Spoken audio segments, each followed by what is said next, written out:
Okay, welcome to this class. This is chapter 11.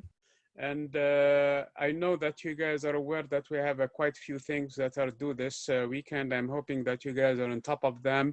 And that is the project and also the two assignments. There will be a couple more assignments and we have an exam on the 11th of June. So the plan is the following. I'm hoping to finish the content by the end of next week, at worst case scenario by early on in June. And we will spend some time reviewing the material that we need to do, make sure that all the assignments are turned in, all the grades are turned in, except the final, the last exam that's going to be happening on the 11th. So that's really the only thing I can tell you as far as where we are right now. So I'm glad that Andrea is with us now. And if you guys have any questions, please do not hesitate to ask me or ask her, and make sure that you sit with her, during her sessions, and go through all the questions. And if need be, also let me know so that we can make this thing more enjoyable and more beneficial experience basically for you guys. Does this sound like it's a good plan? Yeah. Okay, very good. So the chapter 11, basically, I know we introduced some of the stuff, and actually the animation that is behind me is from the introduction from last time, basically. So we did that, and we introduced it just in general, basically, with the four objects of the solar system. Although the animation in here, like I mentioned last time, includes planet 9, which is a hypothetical object in the solar system. We know it exists. And now what happened to Aisha? Is she not able to get in? Having problems logging in. I keep trying. Okay, hopefully she will be able to join us. Okay. Anyway, so let's get the content in. Let's share the screen to get into the meat of the topic. This is kind of a light chapter in a sense, because part of it is really we don't know a lot about the surface of, if they have surfaces at all, this planets. We only know basically based on what we have seen from outside. We only also did not really have a lot of, because they are very far, we didn't really send a lot of missions to them, comparatively speaking, with, for example, the moon, especially, and Mars, and to a lesser extent, of course, Venus. So these objects, we know a lot about them, of course, and we're going to share what we know. And there's a lot to know more also, and there are more missions coming down the road for this outer objects. One of the mysterious, and I already talked about it, is Planet 9, and that's still a big topic of debate right now that is not clarified. So we call them the Jovian planets because they are all have the same, in relation, basically the word Jovian is relating to Jupiter. So because they are all related to basically, in a sense, they have similar structure, similar behavior, and actually than Jupiter, and they're big. That's why they're called giants, also the giant planets, and there are four of them. Here again, they are. You have Jupiter, which is the biggest planet in the solar system, and actually amounts for more than all of the other planets combined several times, not just a single time. Then the second player, of course, is Saturn. Saturn is famous with its rings. As a matter of fact, all of them have rings, but this one has the ring feature on it is very much well developed, and this is one of its features.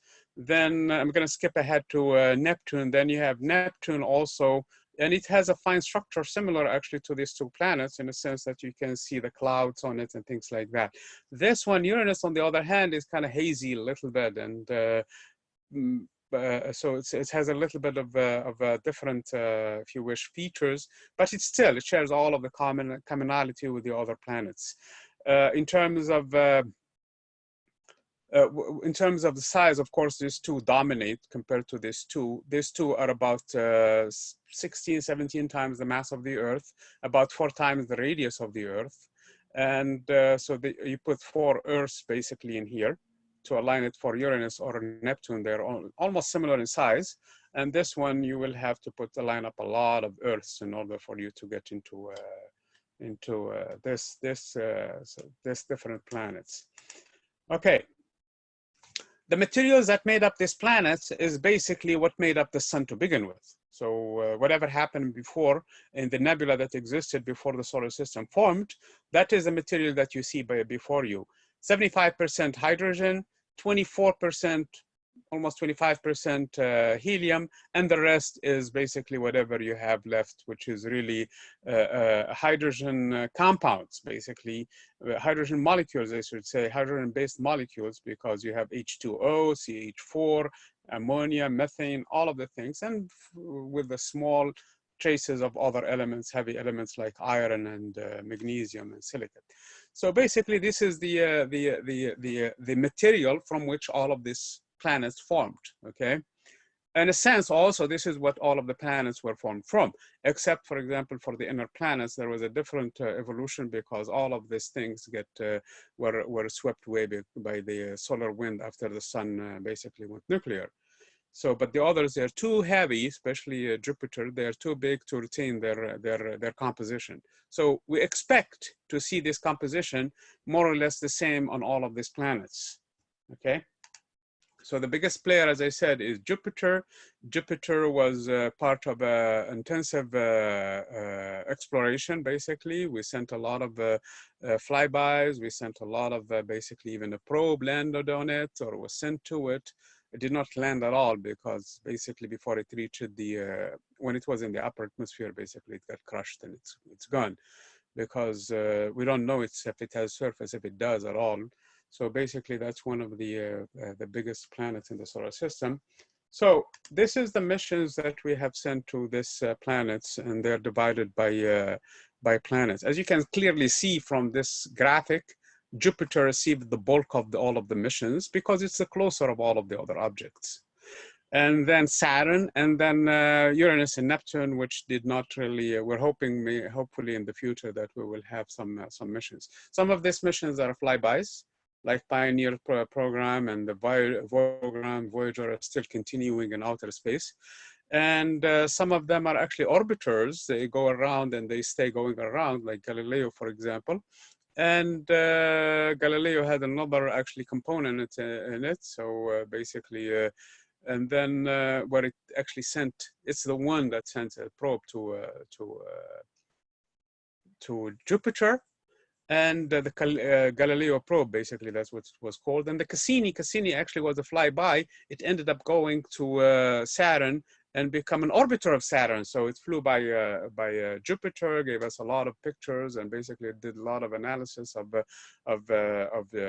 Jupiter. Then it came close to Saturn, and also did all kinds of, it went under the rings, and took a lot of pictures up close, very far away, and actually around also one of its moons, Titan, and actually sent a lander there on Titan, Huygens, which was part of the mission of Cassini-Huygens joint operation. And then in 2017, it dived into the atmosphere of Cassini, sending us a lot of data. Until now, it's still a wealth of information that we're still studying. So these are some of the missions. Of course, the other two, we had only flybys by them, Voyager 2. So that's basically all of the information that we have for the outer planets. So this is basically the exploration that we did for this outer planetary systems. Now, these are some of the stunning, basically, pictures, at least for Jupiter. We also had a Juno. I don't know if it's mentioned in here in 2016. Yeah, 2016. We have an orbiter actually for Jupiter, and that is actually mainly to study, among other things, actually it focused a lot on the magnetic field of the planet, which is a very long and big and powerful magnetic field. So this is one of the things that we get from this is actually an artist's rendition of the probe, the Galileo probe, that went into Jupiter.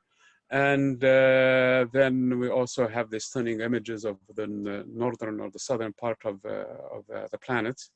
So this clouds actually, not the planet. So when we say planet, Jupiter, the only thing we can see or can take pictures of, it's actually it's the outer layers that basically we can see. Actually, the probe itself, when it dived in, I think about 200 kilometers inward, it collected a lot of data about the structure of the atmosphere of Jupiter. So that's some of the things that we have actually hard data about. Again, this is also another picture from Cassini. This is actually Saturn. It was an orbiter, and it was really giving us all kinds of stunning pictures around this planet. if you were on a moon, one of its moons, the only feature that you see in your sky is actually Saturn. And these planets, they're actually mini solar systems by themselves if you count their moons. So if you're a moon around one of these two big giants, as far as you're concerned, that is your universe, and that's how it looks like from that perspective. So it really dominates the features of that side of the solar system, or that side of actually the universe. Okay, so these are basic information that you need to know. This is a must know. This is something that you'll be tested on. So you really have to take note of these things while you're studying your materials. In terms of distances, this is what you need to retain more or less, basically. In terms of the distances, the biggest thing is Jupiter is about 5 times as far from the sun as the Earth is from the sun. It's a 5.2 astronomical units. Saturn is twice as much as Jupiter is. So by the time you reach Jupiter, you stay halfway to get basically, you're halfway, almost halfway to where Saturn is. And if you reach Saturn, you're almost halfway actually to where Uranus is. So you see how these proportions are going. So Uranus is about 4 times further from the from us than what Jupiter is, basically. So that's basically some of the numbers that you need to know. Now Neptune is kind of a little bit different. It's not in that same proportions. It's about 30 times far from the sun than what the Earth is. So this is in terms of astronomical units. Now the second law of Kepler will give us then how long it takes for these planets to go once around the sun. Of course, the further you are, the longer it takes to go around the sun. For example, Jupiter takes almost 12 years to go once for us around. It takes us 12 years basically to go around our sun for it to go once around the sun. So it's extremely slow compared to us. So 1 year on Saturn, on Jupiter is the equivalent of 12 years. So think back 12 years, where you were. And that is the last time that Jupiter was where it is today. So basically that's how you can think about it. As far as Saturn is concerned, again, it's the second law of Kepler the third law, of Kepler, the one that gives us these numbers. It takes 30 years. 30 years for Saturn to go once around the sun as much as we go around the sun. 30 years, basically. Some of you probably are not that old yet. So the last time Saturn was in this position, you were not even born.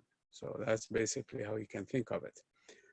Uranus, 84 years. Probably none of us, including me, actually, were alive when Saturn was in the position where it is today, Uranus where it is today.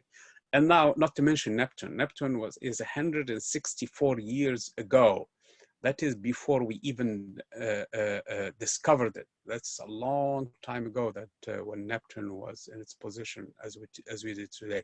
In other words, it's a very, very slow mover. That's why some of these planets, the further they are, they're very hard for you to track them and get some data. You have to really spend a lot of observations. Even studying for example, the seasons on Uranus is very hard because the planet is moving extremely slow. It has seasons, and we will see that it actually has weird seasons. But for it to go, what is 6 months, what is half a year for us, is 42 years there. Imagine if you're a scientist trying to collect data on these planets and you have to do it over an extended period of time to get at least several significant data over at least several seasons. You're not going to live long enough to do that because they move very slow. They're very far away from the sun. Now, another fact in here is their sizes. They're a lot bigger than the Earth. The RE here stands for the radius of the Earth, okay? So of course here what is given is the diameter. The diameter is just twice the radius. So if I say it's 11.2 times the radius of the Earth, it's the same thing as 11 times 2, 11.2 times the diameter of the Earth. So in other words, it takes 11 Earths to line them up to basically have what is the size of Jupiter. Now remember from class, actually when we were face to face, I remember that discussion. It's 11 times. So if you're going to put a volume, it's 11 times 11 times 11. It's about 1,000 times bigger, basically. It takes 1,000 times Earths to fill the planet. So it's not 11 Earths will give you now Jupiter. No, you have to cube the number. You have to multiply 3 times by itself. 11 times 11 times 11, which brings it to about 1,000, slightly more than 1,000, basically, times the size of the Earth. It's actually about 1,300 or something like that. So if you do the math. Anyway, the point being in here, it's big. It's much, much bigger than the Earth is. Same thing for Saturn. It's slightly less than 10 times the size of the Earth.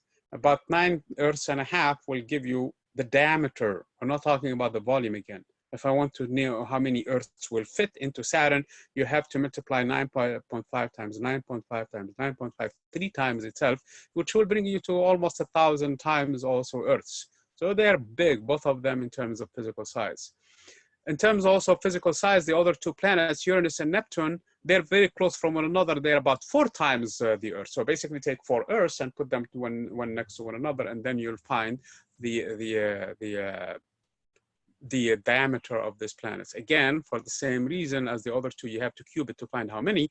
If you are asked how many Earth will fit in Saturn, in Uranus or Neptune, then what you say in this case is 4 times 4, which is 16, times 4, which is 64. It takes 64 Earths, not 4 Earths, 64 Earths to fit inside one of these 2 planets, Neptune or Uranus. So you see the math in here, sometimes you don't really see it up front, and you be confused saying, oh, it's only for Earth. No, it's a 64 times, because again, that's the properties of the volume. In terms of masses, they're all much bigger than the Earth, of course. 318 times the mass of the Earth for Jupiter. Saturn is almost 100 times the mass of the Earth, and the other 2, they're about 15, 16, 17 times the mass of the Earth. So these are the terms of masses. Now, if you take the mass, this mass, and you divide it by the volume, which is proportional to this number cubed, you will find the density. This is, we did it, or it was already part of several assignments that you guys worked on. Now you find the density. The density for these planets, they're all a lot less than that of the inner planets. Remember, the least of the inner planets density was Mars, 3.9 grams per cubic centimeter. Now this one, the highest one of them, the densest one of them is Neptune, and it's slightly more than 1.5, 1.6 to be more specific. This tells you a lot. This tells you that their structure, basically. I mean, you know that if you have rocky structure or metallic structure, you're expected to see higher densities. That is what's going on with the inner planets. For the outer planets, now, since the numbers are very low, you know that the density of water is exactly 1. Then this is no different than basically either a gas or a liquid of some sort. As a matter of fact, from this number alone for Saturn, it's less than 1. It's less dense than water. And you know from your experience that if you bring material that is less dense than water and you put it on top of the water, it's going to float. That's what makes an object float or sink. Its density as compared to water. If it's less dense than water, it's going to float. If it's more dense than water, it's going to sink. This is why if you could fit Saturn, and of course you can't. If you can fit Saturn in an ocean somewhere on the Earth, but you can't. It's much bigger than the Earth, let alone its oceans. It's going to float because its density is less than 1. That's an interesting idea in here. You see the material that it is made up of, it's mainly gas, basically. It's fluffier than any of the other objects. Now, Jupiter has a lot of the same stuff, but it's too much that it starts to condense, starts to basically become, start to fall on itself, basically, okay? Again, so these are some of the numbers in here. In terms of rotations, that's a key thing in here. If you guys remember from the inner planets, as far as we're concerned, it takes days, 59 days for Mercury to go once around its axis. It takes hundreds of days. What is it? Several hundred days for Venus to rotate. So Venus is actually very, very, very slow rotator around its axis. Earth and Mars, they take about the same time, which is 24 hours.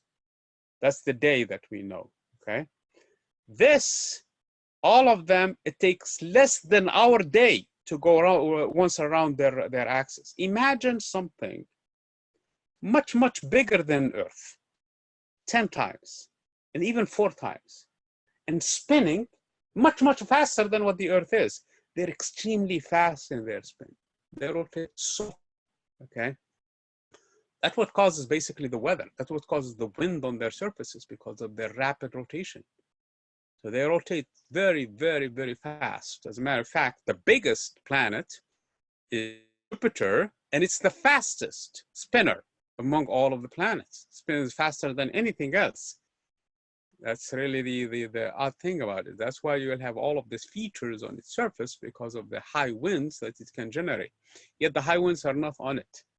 There are much more high winds on Saturn and Neptune than on Jupiter. So that's probably, there is other mechanics involved, namely the fact that the density also could play a role, and other factors in here that play a role in terms of the wind. Okay, so these are some of the facts about this Jovian planets, basically the 4 outer planets that we're going to be focusing in today. Now, in terms of their rotation, yes, we know how fast they move, but remember the Earth has 23.5 degree tilt.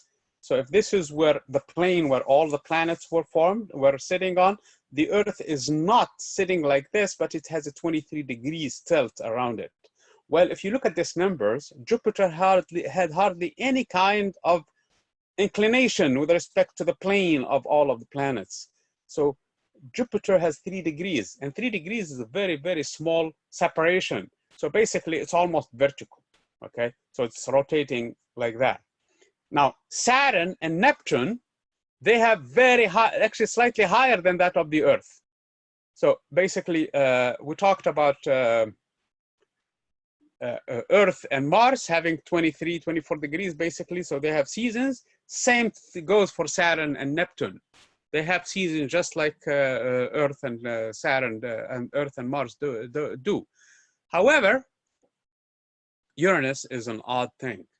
The inclination, if this is the plane of all of the planets, 98 degrees. This is 90 degrees, basically. So let me try to, do I have anything in here? I have a battery in here anyway. So think about it. This is Saturn. This is the plane of all of the planets. Had it stayed like Jupiter, Jupiter had hardly any inclination. This one is tilted so that it's going like this, basically. And it's slightly more, actually, and 8 degrees more than so it's going this way, basically. So it's spinning this way, and in the same time rotating on this plane. So that's what's going on with this planet. So basically, it's spinning on its side. It's as if it has fallen, basically. It has tilted backward. So that's an indication that something happened to it way back in its history, just as much as something happened to Venus, that basically, Venus was flipped completely. Venus was like everybody else, like this one, but then it's moving so that the sun rises from the west and sets in the east. So Venus is completely backward, but this one did not flip completely. It flipped so that basically the North Pole, half the year, half the Uranus year is facing the sun, and the other half is dark. Because, so the North Pole, sometimes it's facing the sun if the sun is this way, and on the other side, when it's on this side, it's actually on the other side, not facing the sun at all. Since it takes 84 years to go around the sun once, 42 years of its year for the North Pole is basically winter.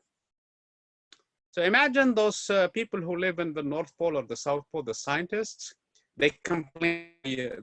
Actually, I had a friend who was from Alaska, and he was always telling me about the what do you call it? The cabin fever.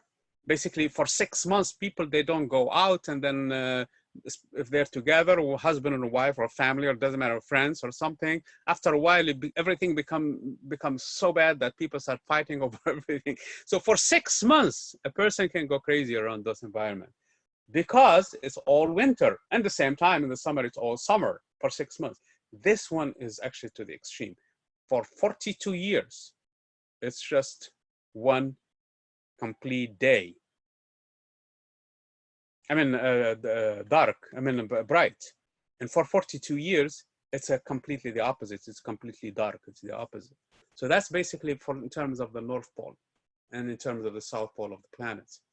And the ring actually is also going for all of the moons and the rings and everything. They're rotating around its equator. So this is the equator that you guys see in here, and everything is revolving around it.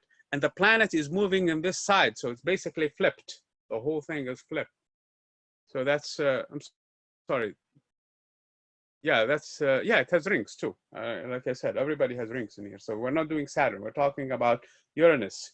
Saturn rings, actually, sometimes they line up with the plane and sometimes they don't. So sometimes they become exaggerated and sometimes they kind of fade away and they appear again. So for Saturn, it has the 27-degree tilt, which gives you all kinds of seasons, just like Earth and the other planets that have tilt. Now, if you are on the North Pole, though, I mean, on the equator on this planet, it's a different story because you're coming. Let me probably the next. Yeah, I think it is. So look at this side in here. Imagine yourself. You are on the South Pole. For 42 years, you will have the sun shining on you. If the planet is on the other side for 42 years. You have darkness, basically. You don't have any sun. Now, the same thing goes back for the North Pole, which is just on the other side.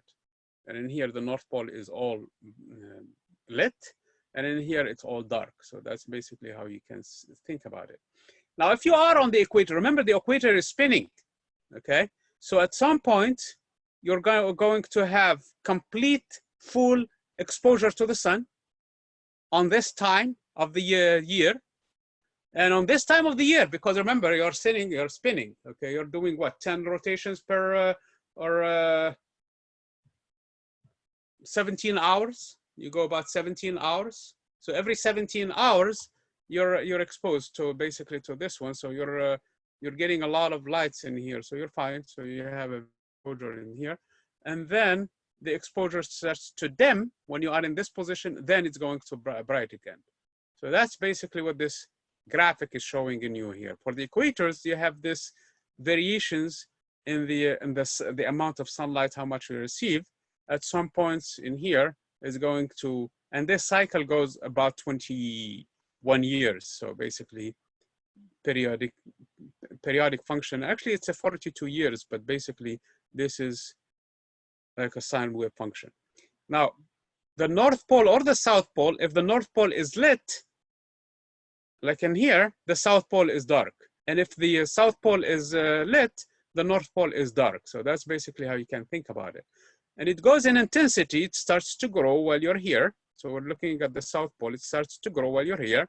And then it gets to a maximum when you are in a complete opposite direction. And then it starts to go away. And then it's going to go dark completely. So at that point, for 42 years, you don't have any lights. And the same thing, the opposite direction happens for the. So that's the weird rotation of Uranus. Everybody else has normal, basically, seasons, except it. Although not Jupiter as much, because Jupiter has very little tilt at all. So, so those are some of the facts about this planets. In terms of composition, though, in terms of what makes these planets. Ignore this picture for a second. I will tell you the story behind it, okay? So again, the structure of these planets is, again, it's based on hydrogen and hydrogen compounds. So when you see the word ice in here, it doesn't necessarily mean water ice. It doesn't mean H2O in a solid form. It's ammonia also in a solid form, namely ammonia is solid.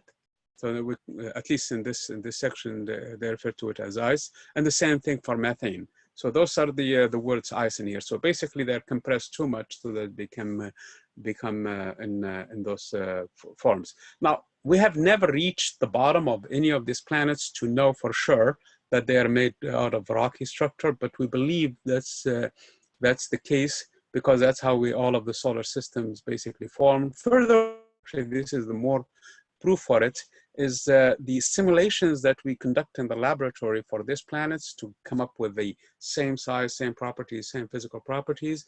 They involve some sort of a rocky structure, although some sort of basically you need some metals and some rocks in it to make the planet work in terms of the density and in terms of physical properties.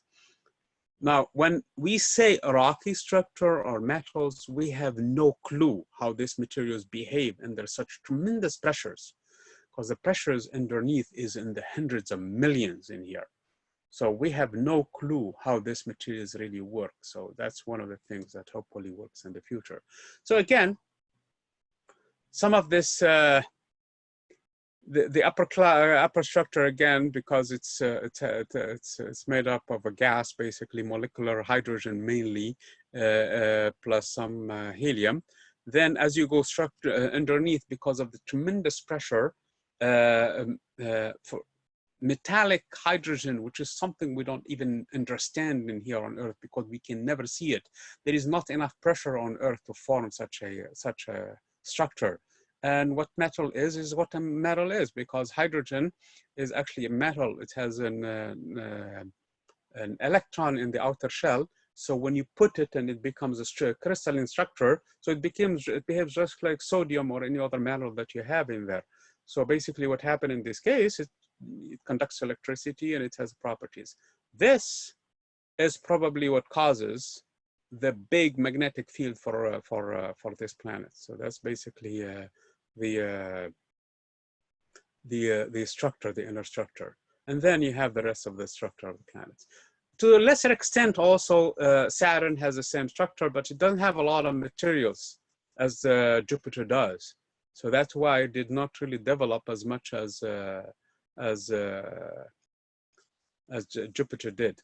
Now, with the only difference is that we don't think that there is enough pressure to basically liquefy the or make the hydrogen into a metallic structure as the other two planets. So everything else is similar. Now the story with that picture, this is a personal story. That's how my coffee, actually, I make it, okay?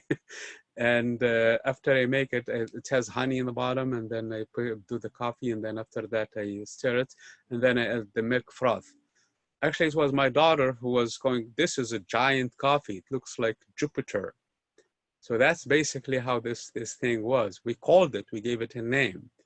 We called it the Jupiter shot. So that's how I make my coffee. She is the one who pointed out to me that's actually a similarity in terms of the planet Jupiter and cut it. It's more or less similar to it. So this is probably your gas structure. This is probably the metallic structure, and this is further and further down into the planet. So this is my personal story. This thing has nothing to do with the book or any exam or anything like that. So please don't read to it too much, okay? But I love the planet so much that now my coffee is actually called Jupiter shot, okay?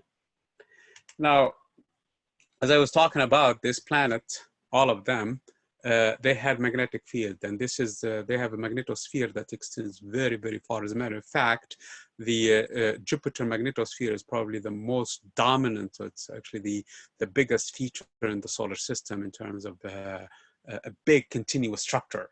Of course, excluding that of the sun, which is a lot bigger than anything in here in the solar system. So the point being in here is in the 1950s, we discovered some of these radio frequencies that were emanating from Jupiter. And they were actually similar to basically the Van Allen phenomenon that is on Earth, in that electrons seems to be accelerated in some sort of a magnetic field. So that's when we hypothesized, when we started thinking that maybe this planet has a magnetic field. Sure enough, later studies and confirmed that structure, and actually that's part of the Juno main mission, actually, is to study the magnetic field of that planet. All of them, they have very, very big magnetic fields, including, of course, all of the 4 of them. And it's really so big compared to the magnetic field of the Earth. I mean, it's very, very powerful, especially that of Jupiter. And actually the first 2 missions, they were almost endangered because of the powerful magnetic field of the planet Jupiter. Now, despite of the fact that they are so big, they for us, they're not as big as some of the big objects in the universe that form that can produce magnetic field, namely neutron stars, magnetars to be more specific. They are actually the worst thing that you can think of. They don't really, they give us a hint, if you wish, into what a neutron star could be. I mean, it's much, much more powerful than this, of course. Don't even they don't even come close. But it gives you an idea, basically, when you're doing studies like this one, in addition to the inner structure of the planet. So there is a lot of important stuff that we need to understand about this structure. And that's one of the main missions, actually, of Jupiter, I mean, of Juno, when it went to Jupiter and it's studying its structure, okay? If we were in class, and this is the complaint I have, the biggest complaint I have about this this online instruction, and hopefully for the fall, I mean for the summer, I have the classes, I'm preparing it. We would have a lot of activities. We have a lot of materials, actually, we could have done it, but unfortunately, we're not. So I'm going to include stuff, part of your assignments, hopefully, and since Andrea is still here, I hope so, that maybe we can have more, at least some hands-on activities with these things. Instead of hearing me and listening to me, I really don't like to do that much. I really want you guys to be doing things and hopefully experiencing it yourself. Okay, this is a picture of Van Allen, who started this studies on Earth, and later on basically gave us a lot of insights onto the structure of the magnetic field on Earth and somewhere else too. Again, in terms of the atmosphere, this is what we know about these planets. This is the, of course, there are some main features that we can tell. Actually, the red spot on Jupiter is one of these main features. And again, most of the atmosphere is actually hydrogen. And one of the features, actually, that is kind of puzzling in the beginning until later on, actually, one of the missions, Galileo's probe is the one that gave us more insights into that, is the different beautiful colors, at least, that, for example, Jupiter exhibits. It's more hazy when it comes to Saturn, but it also has this orangey structure, at least when you look at it. So that's one of the things that it was astonishing in the beginning when the first pictures started to come through for this planet, and that has a lot of rich colors. So we needed to understand that. Whereas the other two planets, of course, they have a different colors. They are bluish color. It turns out that the two main reasons for that are actually methane, that is in the case of Uranus and Neptune, that is in the lower clouds below the hydrogen, basically, structures that you can see. And that gas, apparently, when it's in the gas form,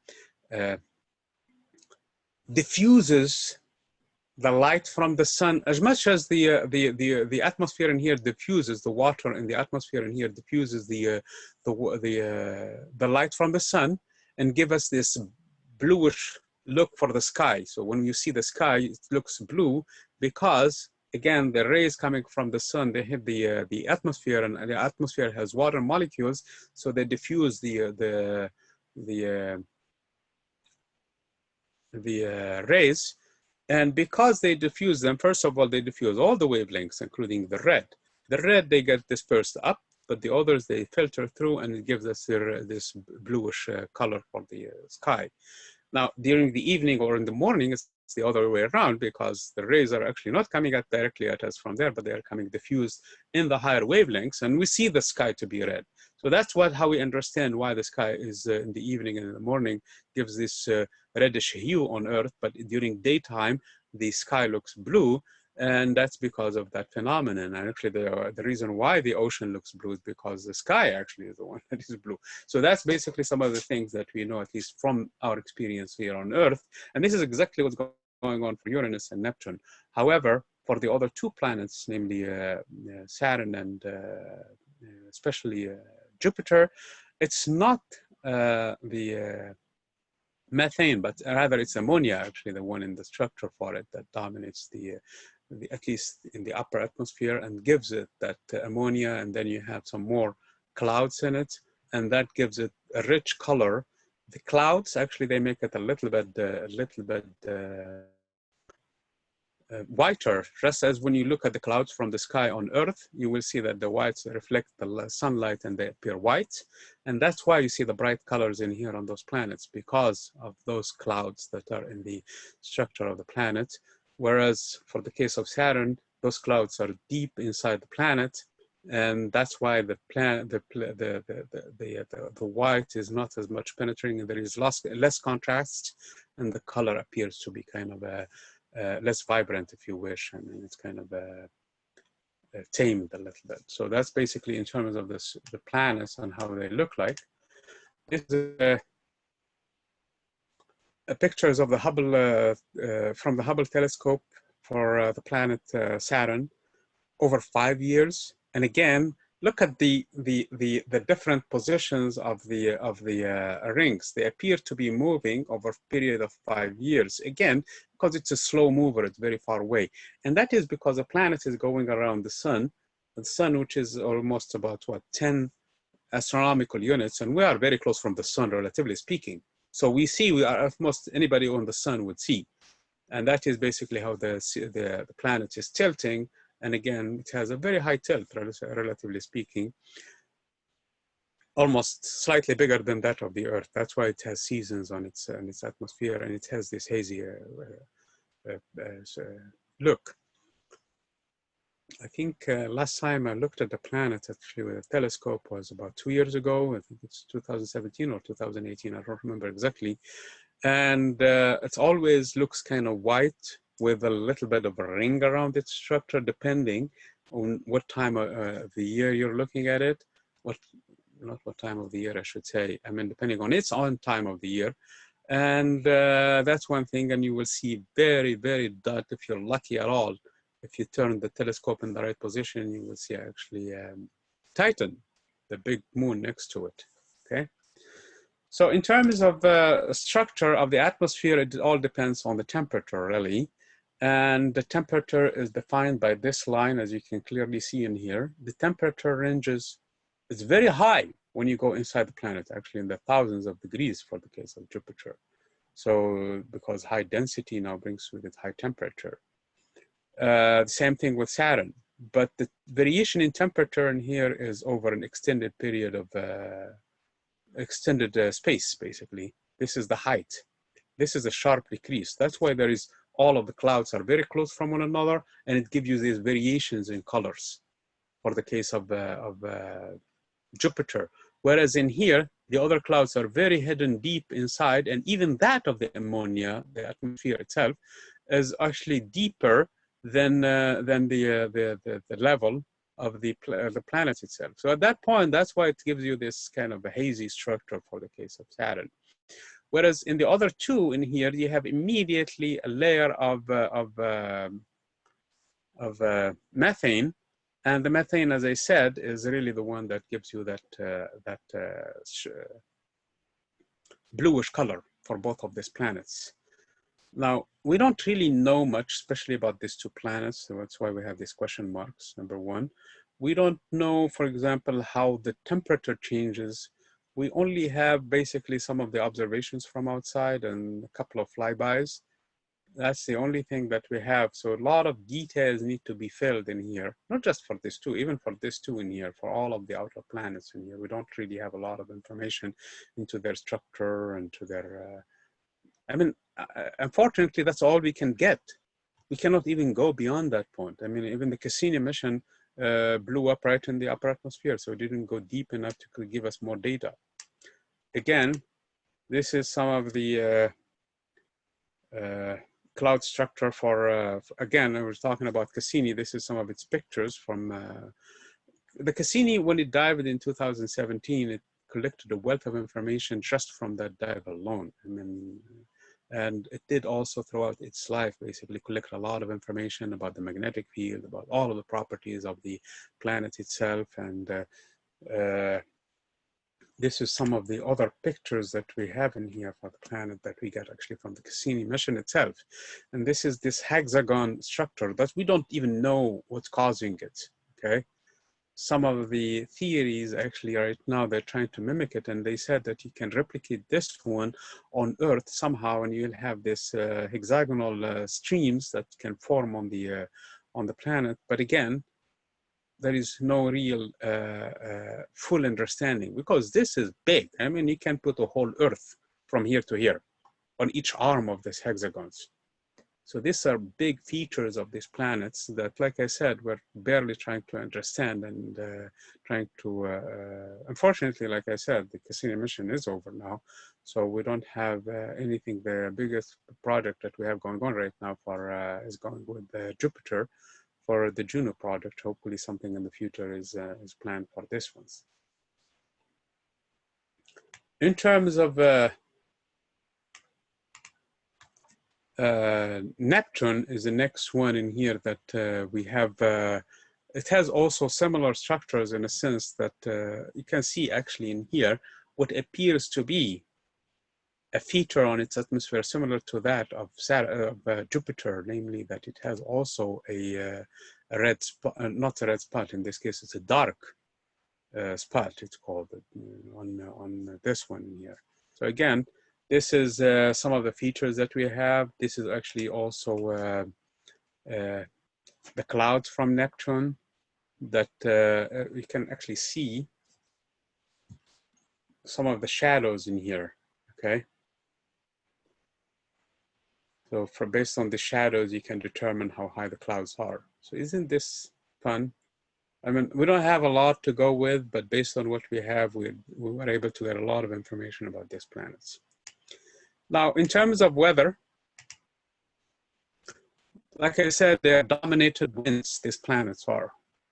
And if you look at the first time when I looked at Jupiter, actually with a telescope, I was kind of, there's so many lines. I thought there was something wrong with the telescope itself. And there is nothing wrong with the telescope. So the planet itself looks like it's layered, okay? As you go from the equator all the way to the North Pole. And it has this kind of different shades of colors as you go along. And that is basically has to do with the wind. It's at some point, this one is moving very fast this way, and another one actually is moving in the opposite direction. And again, as if it's the whole thing is moving in one way, the other one is probably trying to move in the same direction, but slower. Another one is moving in the same direction, but slower.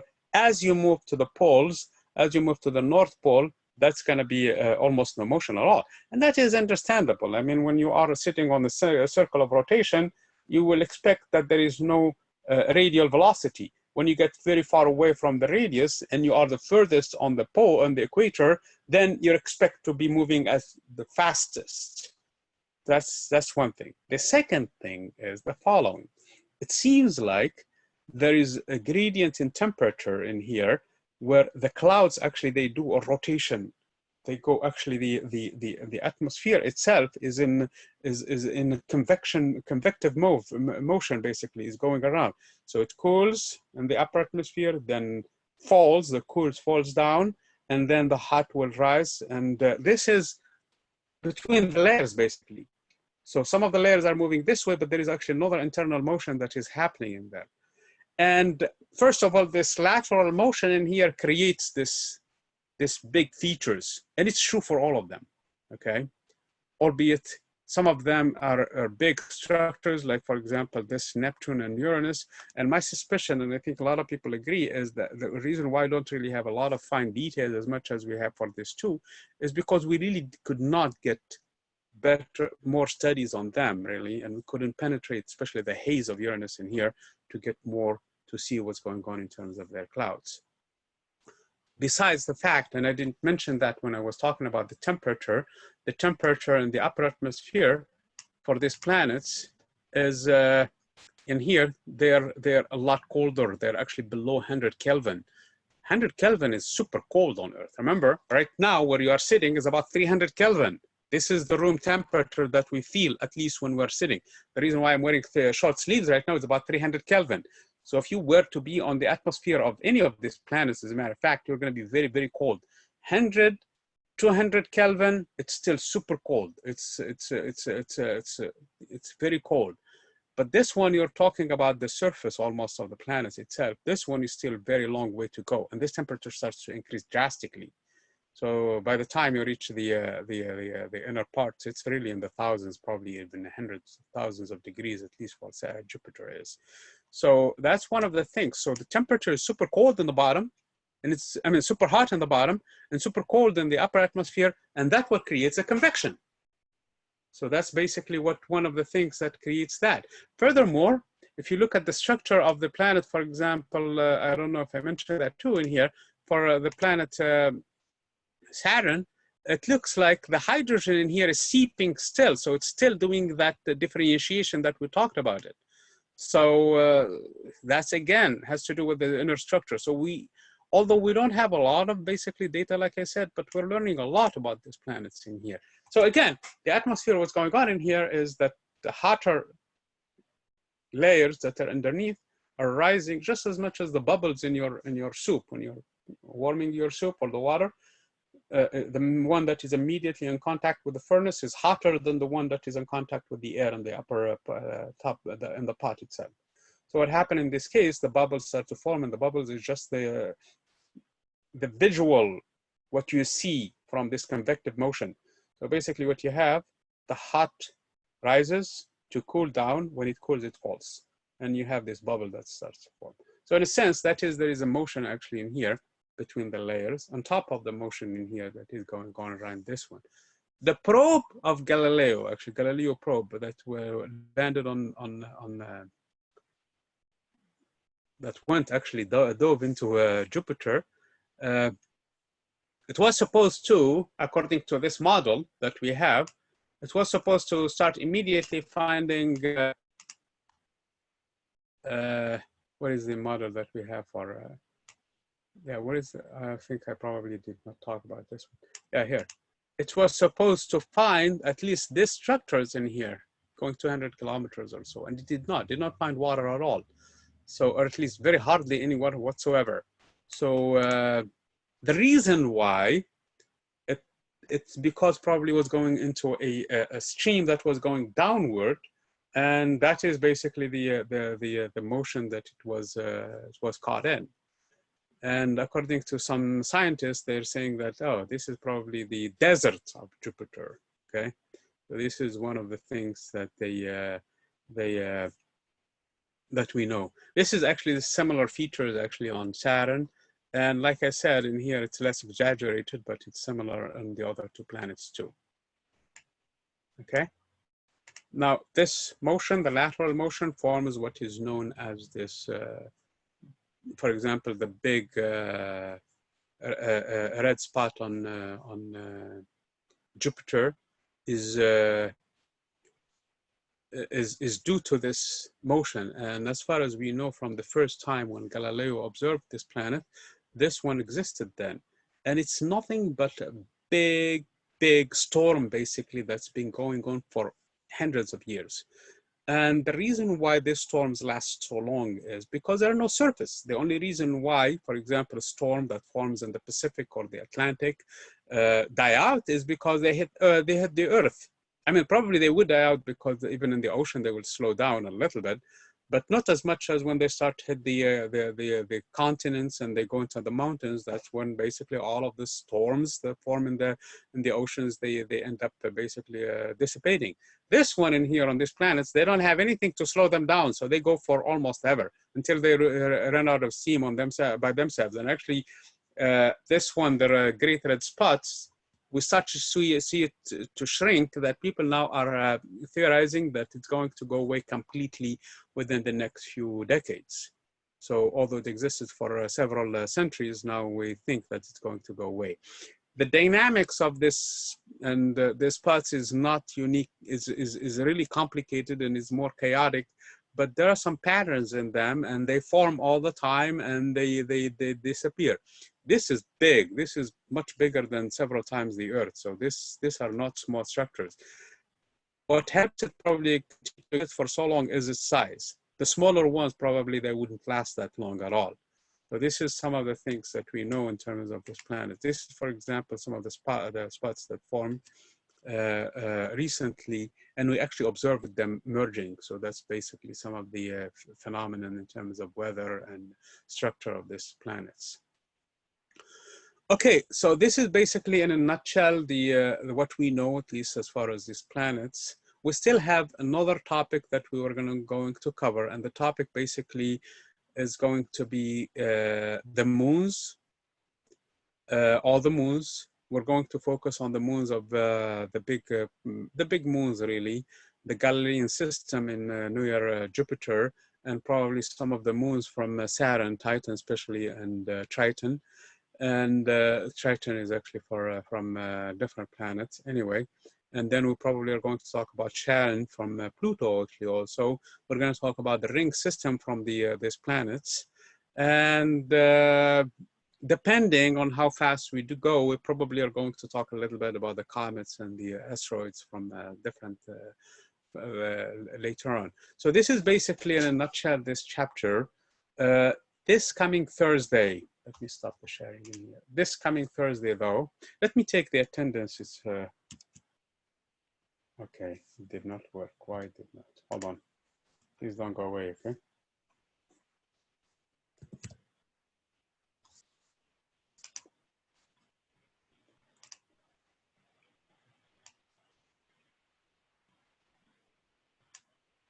Okay. So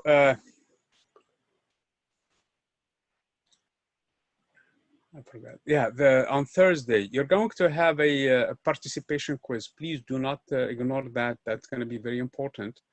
I'm going to also be here, but this time around specifically to do activities with you guys. It's going to be the assignments that I gave you to make sure if you didn't finish it, we were going to finish it. We're going to make sure that we have answered all of the questions and done them correctly. Okay, for both of the assignments. Okay, so that's really the intent for it, and also to give you time so that you can take the quiz. Now, if you are working later on or before, and you have to take the quiz during the lecture only, during the time that is allotted, I'm going to try to finish a little bit early for you, number one, so that you don't miss much of the assignment. But we're going to excuse you to go and take your quiz. Make sure that you don't miss that, and then of course go to your work if you have to, or whatever you're going to be doing. Does this sound like it's a good plan? Yeah. Okay. I need at least, okay, very good. So as I have everybody in here on board. So we know what we're gonna do on Thursday. Thursday is gonna be the quiz on this chapter. Plus we have assignments that are due this Thursday that I want to make sure that you guys have a full understanding. So please take care of them. Hopefully we'll only have 1 or 2 questions about them. And then we are going to finish that on Thursday, okay? Okay. I guess I'll see you guys, this kind of a light chapter, so I'm glad that it was over. And I will see you guys Thursday. Please stay safe, okay? Thank you. Okay, bye. Thank you. Bye.